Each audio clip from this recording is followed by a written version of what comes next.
అందరికీ నమస్కారమండి. నేను మీ విజయలక్ష్మిని. Welcome to golden fish YouTube channel. ఈరోజు మా ఇంట్లో త్రినాదుల వారి పూజ ఎలా చేసుకున్నామనే విషయాన్ని ఈ వీడియోలో నేను షేర్ చేసుకుంటాను.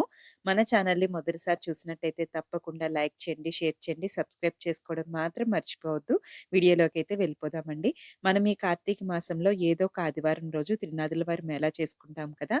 అలాగే లాస్ట్ సండే రోజు మా ఇంట్లో కూడా పూజ చేసుకున్నామండి. అయితే ఈ పూజ అనేది ఈవినింగ్ అయితే మనం చేసుకుంటాం కదా! ముందుగా నిత్య దీపారాధన కంప్లీట్ చేసేసాను.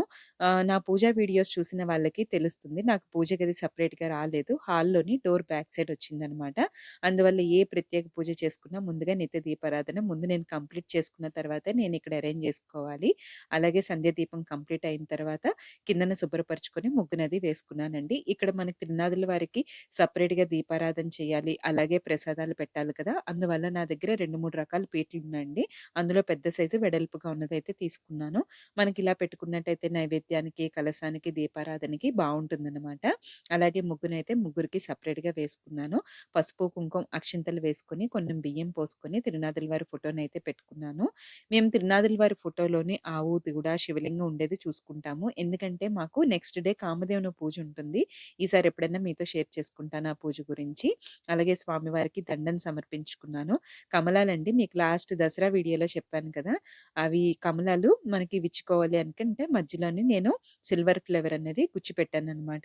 చక్కగా 2 ఫ్లవర్స్ అందంగా కనిపిస్తున్నాయి కదా! ఆ తర్వాత మన దగ్గర ఏవి అవకాశాన్ని బట్టి పుష్పాలుంటాయో వాటన్నిటిని స్వామివార్లకి సమర్పించేసుకున్నాను.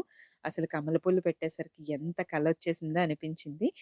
ఇంకా మనకిక్కడ త్రినాదుల వారికి ఏది చేసినా సెపరేట్‌గా చేయాలి కాబట్టి 3 కలశాలు పెట్టుకున్నాను.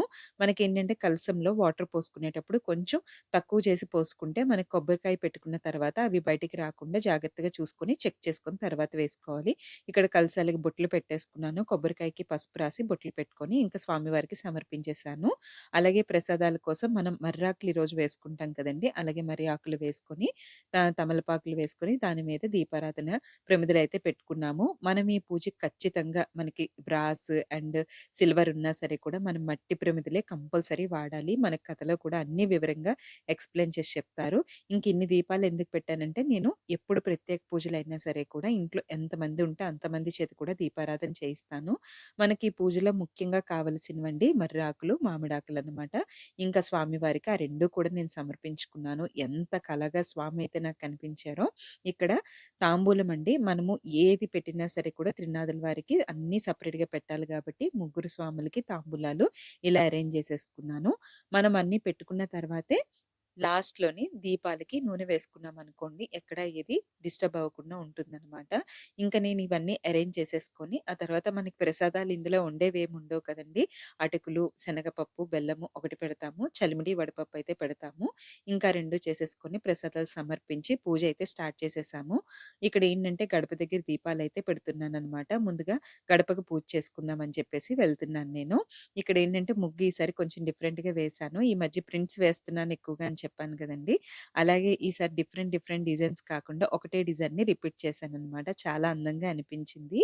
మరొక విషయం అండి చిన్న టిప్ లాంటిదేంటంటే మనకి దీపారాధనలో ఈ నెలలో నువ్వుల నూనె వాడమని ప్రత్యేకంగా మన పెద్దవాళ్ళు చెప్తూ ఉంటారు కదా! అదేంటంటే మనకి కార్తీక మాసం నుంచి కూడా చలి అనేది స్టార్ట్ అవుతుంది కదా!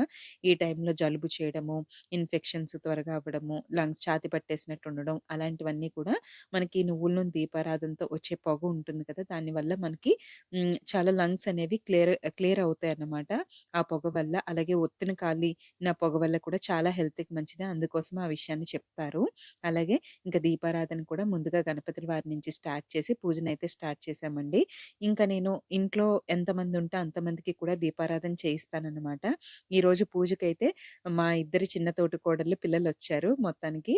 వాళ్ళు ముగ్గురున్నారు. అలాగే మా చిన్న మరిది గారొచ్చారనమాట.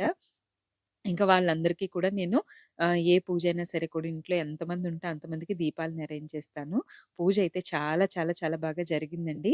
నేను పూజ అరేంజ్ చేసినప్పుడు అండ్ స్టార్ట్ చేస్తాను వీడియో. ఆ తర్వాత నేనింక వీడియో తీయనండి పూజ టైంలోని. చాలా ఇంకా ఎందుకంటే ఇంత కష్టపడి ఇంత అరేంజ్ చేసుకుంటాము. ఎక్కడైతే పిల్లలు గాని ఎవరైనా కాన్సంట్రేషను ఫోకస్ దెబ్బతింటదేమో అని చెప్పేసి నేను పూజ అలంకరణ చేసినప్పుడే, అరేంజ్ చేసినప్పుడే నేను పెడతాననమాట. ఇంకా తర్వాత కంప్లీట్ అయ్యి ఎండింగ్‌లోనే వీడియో తీస్తాను. అదనమాట. నేను అందుకే మధ్యలో ఎక్కడ వీడియో తీయలేదు. మనకి పూజ కంప్లీట్ అయిన తర్వాత అండి, ఈ కలశాలకు పెడతాం కదా! మేమైతే అంటే ఒక్కొక్కరికి ఒక్కొక్క సాంప్రదాయం ఉండొచ్చేమో. మేమైతే ఈ కొబ్బరికాయలన్నీ కూడా కొట్టేసి మళ్ళీ ఆ కలశాల్లో పెట్టేసి పూజ అంతా ముగించుకొని హారతిచ్చిన తర్వాత వాటిని ముక్కలుగా చేసి తమలపాకులు, తర్వాత చలిమిడి వడపప్పు, తర్వాత అటుకులు, శనగపప్పు, బెల్లం అన్నీ కలిపి ప్రసాదంగా పంచుతామనమాట. ఇంకా మా ఫ్యామిలీ అంతా కూడా ఇంకా పూజ కంప్లీట్ చేసేసుకున్నారనమాట. ఇంకా వీళ్ళైతే కొన్ని దీపావళి సామాన్లుంటే అవి కూడా కాల్చేసుకున్నారండి. ఇంక పిల్లలందరూ గ్యాదర్ అయ్యారు కదా! ఇదండి మా పూజ. మీకు నచ్చిందనే అనుకుంటాను. మీకు నచ్చితే తప్పకుండా లైక్ చేయండి, షేర్ చేయండి,